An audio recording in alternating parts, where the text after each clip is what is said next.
Alassane Ouattara entre en guerre pour sauver ses mines d'uranium et d'or au Niger. Première partie. Ceci est un scoop brûlant et je vous demande d'y accorder toute l'attention qu'il mérite. Car pour avoir cette information, certaines personnes ont risqué leur vie et mis en danger leur position et leurs amitiés. Plusieurs d'entre elles risquent la prison ou risquent de disparaître tout simplement parce que ce qu'elles dénoncent met en péril des intérêts financiers puissants. Ces personnes se sont dit que leur conscience ne leur permettait pas d'être complices du génocide en préparation d'un peuple au nom des richesses que celui-ci détient dans son sous-sol. Il s'agit du peuple nigérien. Il s'agit d'Alassane Ouattara, le dictateur ivoirien. En effet, la guerre que ce dernier appelle de tous ses voeux contre le Niger et le peuple nigérien n'a rien à voir avec son appétence pour la démocratie, l'état de droit ou la légitimité électorale de Mohamed Bazoum. Il s'agit ni plus ni moins que d'une guerre cupide, hégémonique, pour la sauvegarde de ses intérêts économiques et financiers au Niger. En fait, cet octogénaire supermenteur veut entraîner la CEDEAO dans un conflit sanglant pour simplement préserver ses investissements et ceux de son épouse dans les mines d'uranium et d'or du Niger. Oui, vous avez bien entendu. Cet homme, qui se fait passer pour le parangon de la probité, n'est en réalité qu'un vulgaire chef de gang. C'est un mafieux qui, dès qu'il a mis les pieds au palais présidentiel ivoirien, a usé de sa position pour faire fructifier ses affaires et celles de son épouse, mais aussi en faisant main basse sur les ressources minières des pays voisins. Il y a quelques jours, il a tenu à son domicile une réunion, disait-il, stratégique, la troisième du genre, pour examiner l'évolution de la situation sécuritaire au Niger et le dispositif militaire à mettre en place pour sécuriser les mines dans lesquelles lui, sa femme et ses amis ont lourdement investi. À cette réunion, il y avait physiquement autour de lui son épouse, des chefs militaires, un Nigérien grand et maigre, un occidental type caucasien et d'autres Ivoiriens dont les visages ne sont pas encore bien identifiés par notre source. Chose particulière, le vieux Grégou n'a pas invité à cette réunion son frère, Téné Birahima Ouattara dit la Fiole.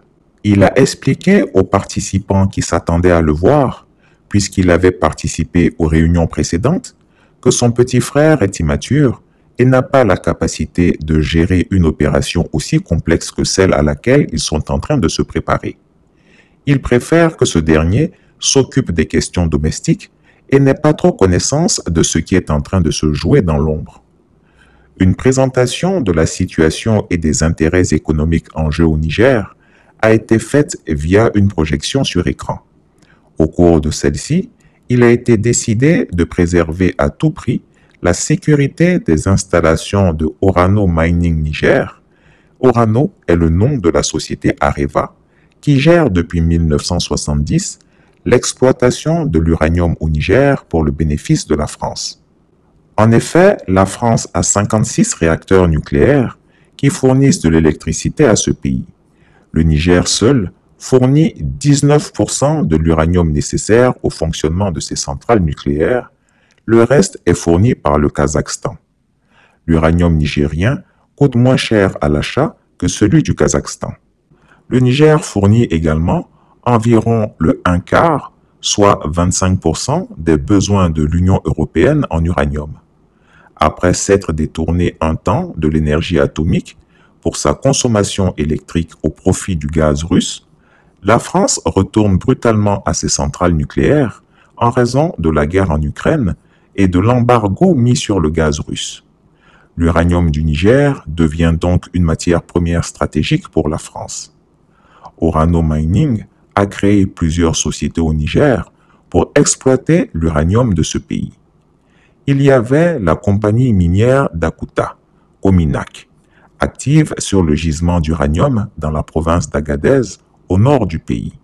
Mais ce gisement est épuisé et la Cominac a fermé il y a tout juste 2 ans. Orano a également une autre filiale, la Somaïr, Société des mines de l'Aïr, dans la région d'Arlit. Elle est toujours active et Orano a prévu de l'exploiter jusqu'en 2040. Elle est en fonction d'ailleurs depuis 1967. Mais le Banco a été découvert à Imurarem. C'est l'un des plus grands gisements d'uranium de la planète. Pour l'exploiter, le groupe français Orano a créé sa filiale appelée Imurarem SA. Avec cette mine, la France est assurée d'avoir de l'uranium moins cher pendant au moins 35 ans encore. Dans l'actionnariat d'Orano Mining Niger, dont Imurarem SA est une filiale, le document en notre possession indique clairement qu'Alassane Ouattara, Emmanuel Macron et certains de ses amis aux initiales de JT et EC, et surtout Mohamed Bazoum, sont actionnaires et cumulent 47% des actions. Vous avez bien entendu. Ces copains et coquins sont liés par des intérêts financiers. D'ailleurs, le despote des lagunes et son épouse, Dominique Ouattara, à eux seuls, détiennent 21% d'une des mines. Il faut signaler que la découverte du gisement d'Imurarem, l'une des plus importantes réserves d'uranium du monde, est le filon du siècle sur lequel la France mise tous ses espoirs.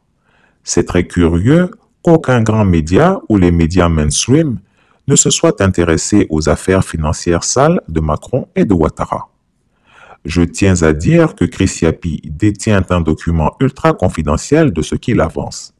Ce document précieux sera mis à la disposition des autorités militaires nigériennes pour nécessité d'enquête. Le Niger et la France étaient sur le point de boucler le contrat d'exploitation de ce nouveau gisement quand les putschistes ont débarqué et ont tout fait capoter. La France a peur que la junte militaire attribue ce gigantesque marché aux Chinois qui sont déjà présents dans l'exploitation d'uranium dans le pays et montrent un appétit croissant pour les ressources du Niger.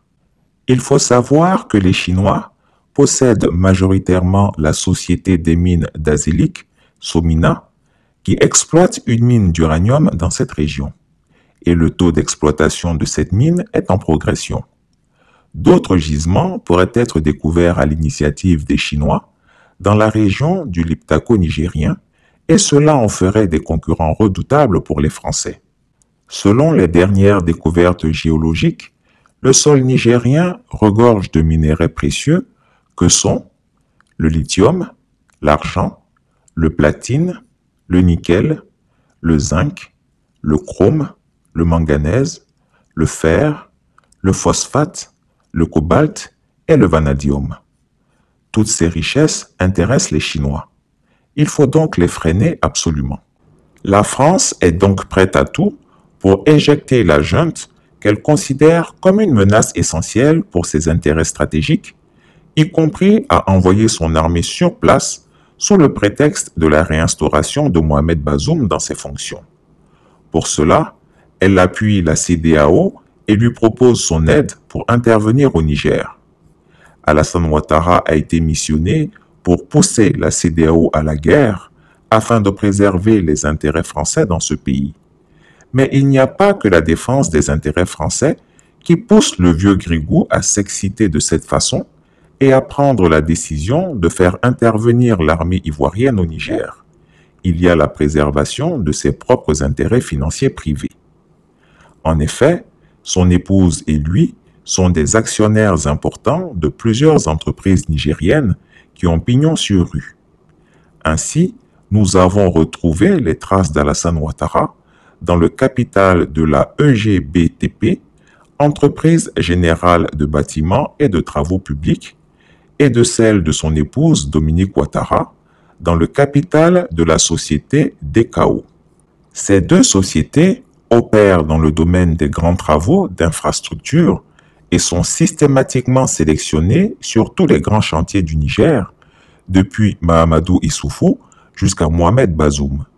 Les chantiers remportés par ces deux entreprises ne se comptent plus au Niger. On peut citer par exemple la construction et la réhabilitation de 236 km de routes rurales à Tawa, réparties en deux lots.